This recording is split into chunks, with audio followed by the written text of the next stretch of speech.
नमस्कार विद्यार्थी मित्रांनो.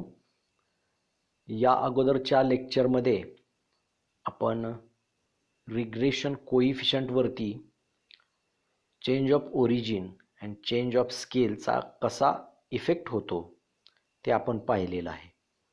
त्यानंतर कोइफिशियंट ऑफ डिटर्मिनेशन म्हणजे काय हे आपण बघितलेलं आहे. त्याचं इंटरप्रिटेशन कसं लिहायचं किंवा रिग्रेशन मॉडेल्सची स्ट्रेंथ ठरवत असताना त्याचा उपयोग आपल्याला कशा पद्धतीनं होतो ते आपण या अगोदरच्या लेक्चर्समध्ये बघितलं. आजच्या लेक्चरमध्ये आपण difference between regression and correlation बघणार आहोत. म्हणजे कोरिलेशन आणि रिग्रेशन ह्या म्हणजे नेमका फरक काय आहे त्या गोष्टींवरती आपण इथं फोकस करणार आहोत. आता आपण मागच्या टॉपिकमध्ये जे कोरिलेशन अभ्यासलं ते कोरिलेशनवरून आपल्याला काय लक्षात येतं नेमकं, तर आपला जो बायव्हेरिएट डेटा असतो तो बायव्हेरिएट डेटा मध्ये कोणत्या प्रकारचं रिलेशन आहे आणि त्याची डायरेक्शन काय आहे हे आपल्याला कोरिलेशनवरनं कळतं. म्हणजेच correlation gives only degree and direction of a relationship. It does not give exact relationship. त्या दोघांमध्ये काहीतरी संबंध आहे आणि तो या प्रकारचा आहे हे कोरिलेशन कोइफिशियंटवरून कळतं, आपल्याला लक्षात येतं किंवा कोरिलेशन आपल्याला त्या पद्धतीनं ते सांगतं. परंतु ती एक्झॅक्ट रिलेशनशिप काय आहे नेमकी हे मात्र कोरिलेशनवरनं लक्षात येत नाही. म्हणजे एकामध्ये इन्क्रीज झाला तर दुसऱ्यामध्ये पण इन्क्रीज होणार आहे, एकामध्ये डिक्रीज झाला की दुसऱ्यामध्ये सुद्धा डिक्रीज होणार आहे, हे आपल्याला आयडिया लक्षात येते कोरिलेशनवरून.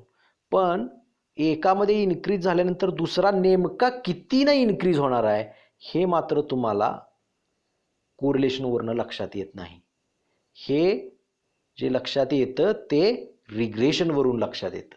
Regression gives exact relationship between two variables such as y is equal to 3x + 4. म्हणजे तुमचं व्हेरिएबल एकामध्ये बदल झाल्यानंतर दुसऱ्यामध्ये बदल होणार आहे, तो कोणत्या डिरेक्शनला होणार आहे आणि किती होणार आहे हे फक्त आणि फक्त तुम्हाला रिग्रेशनवरून कळतं. म्हणजे एकामध्ये इन्क्रीमेंट झाल्यानंतर दुसऱ्यामध्ये इन्क्रीमेंट होणार आहे आणि ती किती होणार आहे किती न होणार आहे हे तुम्हाला रिग्रेशनवरून लक्षात येतं. म्हणजे correlation only gives the degree and direction of relationship, but regression gives exact relationship between two variables such as y is equal to 3x + 4. ते तुम्हाला रिग्रेशन इक्वेशन दिलेलं आहे. म्हणजे त्या इक्वेशन इक्वेशनवरून तुम्हाला लक्षात येतं की एक्समध्ये एकानं वाढ झाली तर वायमध्ये कितीनं वाढ होईल, तर वायमध्ये 7नं वाढ होईल. म्हणजे 7 जे काही युनिट असतील त्या 7 युनिटचा फरक पडेल. अशा पद्धतीनं तुम्हाला ती नेमकी किती वाढ होणार आहे किंवा नेमकी किती डिक्रीमेंट होणार आहे, घट होणार आहे हे तुम्हाला त्या रिग्रेशन इक्वेशनवरून लक्षात येतं. ओके. आता सेकंड जो डिफरन्स आहे तो सेकंड डिफरन्स म्हणजे काय, तर correlation coefficient is a symmetric in x and y. That is rxy is equal to ryx. The regression coefficients bxy and byx are not symmetric in xy. That is bxy is not equal to byx. याचा अर्थ काय, तर तुम्ही आपला जो बायव्हेरिएट data आहे त्या बायव्हेरिएट डेटासाठी एक्स आणि वाय, एक्स पहिल्यांदा घेतला आणि वाय नंतर घेतला, एक्स आणि वाय ह्यामधलं कोरिलेशन काढलं तर ते कोरिलेशन हे वाय आणि एक्समधलं जे कोरिलेशन आपण काढलं वाय पहिल्यांदा घेऊन, तर ते जे कोरिलेशन मिळणार आहे ते दोन्ही कोरिलेशन आपली इक्वल असतात. म्हणजे तुमचं व्हेरिएबल मागं पुढं जरी केलं तरी त्याचा जो कोरिलेशन कोइफिशियंट येतो तो कोरिलेशन कोइफिशियंट हा इक्वलच येतो दोन्हीचाही सुद्धा. पण रिग्रेशन कोइफिशियंटचं तसं नसतं. कारण रिग्रेशन कोइफिशियंटमध्ये आपण काय करत असतो, एका व्हेरिएबलवरून दुसरा व्हेरिएबल आपल्याला प्रेडिक्ट करायचा असतो. त्यामुळं एका व्हेरिएबलचा दुसऱ्या व्हेरिएबलवर होणारा परिणाम नेमका किती होतो हे आपल्याला रिग्रेशन कोइफिशियंटनुसार लक्षात येतं. त्यामुळे रिग्रेशन कोइफिशियंट हे जे असतात हे बायव्हेरिएट डेटामध्ये डिपेंडंट व्हेरिएबल कोण आहे आणि इंडिपेंडंट व्हेरिएबल कोण आहे ह्याच्यावरनं ते वेगवेगळे येत असतात. म्हणजे BXY मध्ये तुमचा डिपेंडंट व्हेरिएबल X असतो, इंडिपेंडंट Y असतो, आणि BYX मध्ये डिपेंडंट व्हेरिएबल Y असतो आणि इंडिपेंडंट व्हेरिएबल X असतो. त्यामुळे BYX आणि BXY हे दोन्ही काय असतात, इक्वल नसतात कधीच. म्हणून त्याला आपण काय म्हणतो, BXY and BYX are not symmetric in X and Y. ते दोन X आणि Y मध्ये सिमेट्रिक नाहीत, कारण त्या दोघांच्या व्हॅल्यू सिमिलर कधीच येत नाहीत. आपण त्याची एक प्रॉपर्टी बघितली की BYX किंवा BXY दोघांपैकी एक जर 1 पेक्षा त्याची व्हॅल्यू जास्त असेल तर दुसऱ्याची निश्चितपणानं 1 पेक्षा कमी असते. त्यामुळं इथं हे दोन्ही आपल्याला सिमेट्रिक आहेत असं म्हणता येत नाही. तसाच आता तिसरा जो आहे difference, correlation does not tail which variable is cause and which variable is effect. म्हणजे कोरिलेशन दोन व्हेरिएबलमधलं आपण काढलं तर ते काहीतरी आपल्याला व्हॅल्यू मिळते, पण नेमका कुठल्या व्हेरिएबलमुळं कुठल्या व्हेरिएबलमध्ये बदल होतो हे मात्र तुम्हाला त्या कोरिलेशन कोइफिशियंटवरून लक्षात येत नाही.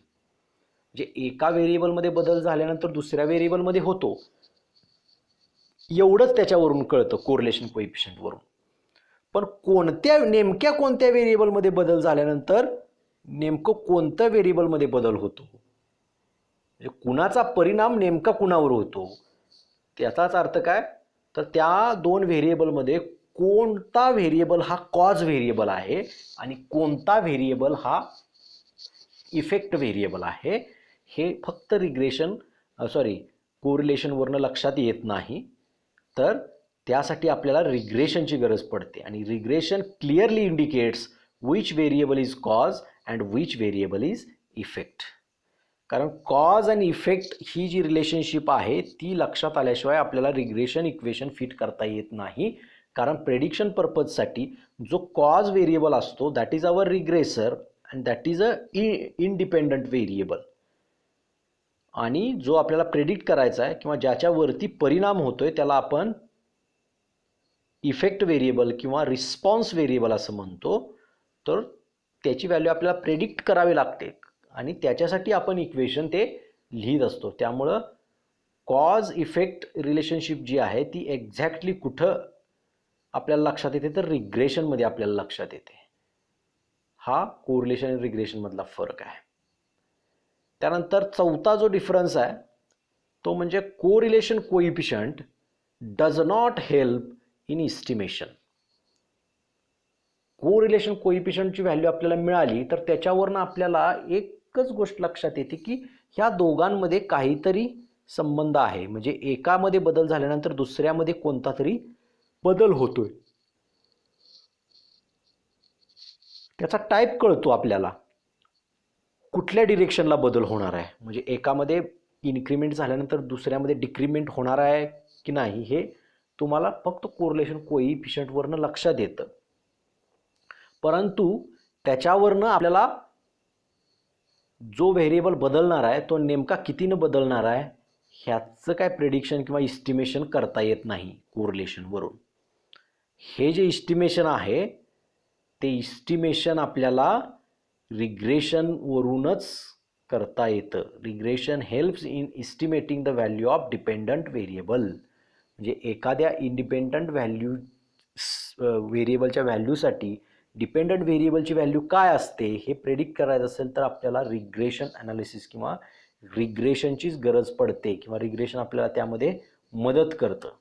कोरिलेशनवरून त्या गोष्टी आपल्याला सांगता येत नाहीत, क्लिअरली सांगता येत नाहीत नेमकी काय व्हॅल्यू असेल एखाद्या इंडिपेंडंट व्हेरिएबलच्या व्हॅल्यूसाठी. ओके, नेक्स्ट जो डिफरन्स आहे that is regression describes the rule for prediction of one variable from another and correlation quantifies its accuracy. एका व्हेरिएबलवरून दुसऱ्या व्हेरिएबलची व्हॅल्यू काढण्यासाठी किंवा प्रेडिक्ट करण्यासाठी आपण त्याला म्हणूया, प्रेडिक्ट करण्यासाठी जो रूल गरजेचा असतो की ह्या रूलनुसार ती व्हॅल्यू बदलतीये, दॅट इज मॅथमॅटिकल इक्वेशन आपण त्याला म्हणू. Mathematical equation is one type of a rule by which the value of dependent variable changes. तर तो रूल काय करतं, डिस्क्राईब करतं आपलं रिग्रेशन जे असतं ते. आणि कोरिलेशन कोइफिशियंटवरनं आपल्याला काय होते, त्याची ॲक्युरसी माहीत पडते किंवा कळते. म्हणजे आपण कोइफिशियंट ऑफ डिटर्मिनेशन जो बघितला होता, तो कोइफिशियंट ऑफ डिटर्मिनेशन म्हणजे काय आहे, तर it is nothing but the square of Karl Pearson's correlation coefficient.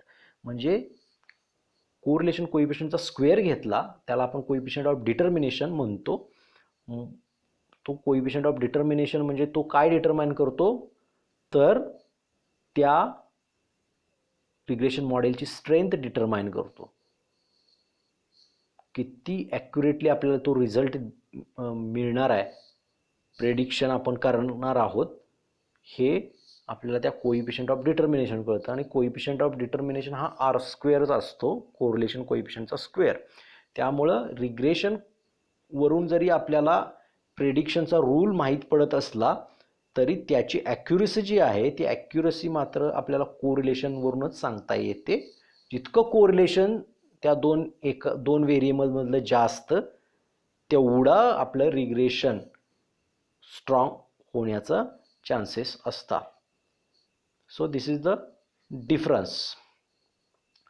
Next जो डिफरन्स आहे, sixth difference, that is correlation coefficient is a relative measure that is pure number independent of units of measurement, and regression coefficients are absolute measures for finding the relationship between two or more variables. आपण correlation coefficient आपला जो काढतो त्या correlation कोइफिशियंटला कुठल्याही प्रकारचं original डेटाचं unit येत नाही.